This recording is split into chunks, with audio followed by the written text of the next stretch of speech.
Okay, hello there. The business backlash, it certainly has begun. American tech firms, they are one of the first voices to come out protesting against Donald Trump's travel ban of, as you've been hearing, of people from those 7 countries.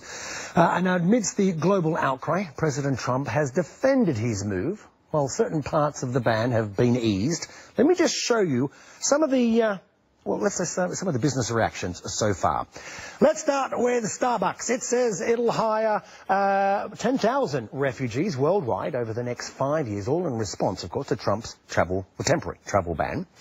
And at the ride-sharing app Lyft, co-founders John Zimmer and Logan Green are promising to donate $1 million over the next 4 years to the ACLU, the American Civil Liberties Union, which is fighting the ban in court.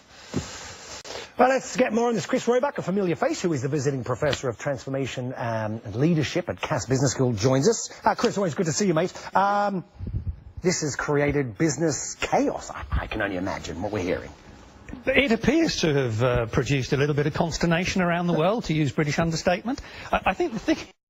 Look at this from the business perspective. It's quite simple. What the business people are saying, irrespective of whether we disagree or agree with what you're trying to achieve, are you delivering it in a way that makes logical sense and optimises the implementation of your strategy? And effectively what they're saying is, to be blunt, Donald, you could have probably implemented this in a slightly better way. And some of them are also actually questioning the evidence base for what he's doing anyway. So you're suggesting, you're talking about optimising their strategy. Businesses don't know what's coming around the corner, so they don't know what strategy to implement. Is that...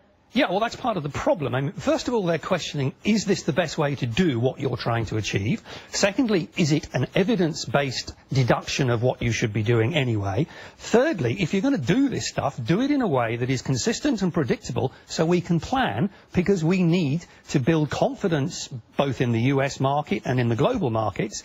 And if you're throwing bombshells in left, right and centre, producing consistency, predictability and confidence is a bit difficult.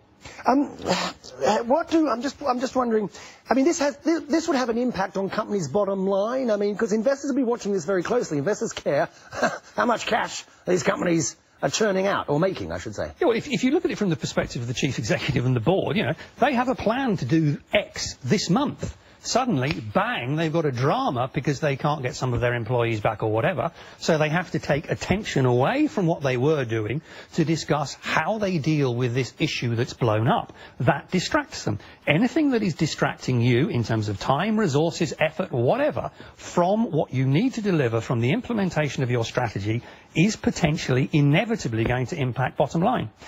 Just to wrap this up here, and you and I were talking before we went on air, I mean, President Trump, as a businessman in his former life, had a win-lose sort of, that's how he dealt with things, right? Win-lose. And that's playing out now as president? Well, to some degree, what you have to remember is that people call Trump a businessman. He's not a businessman within the traditional corporate mould, where they want predictability and structure and evidence base.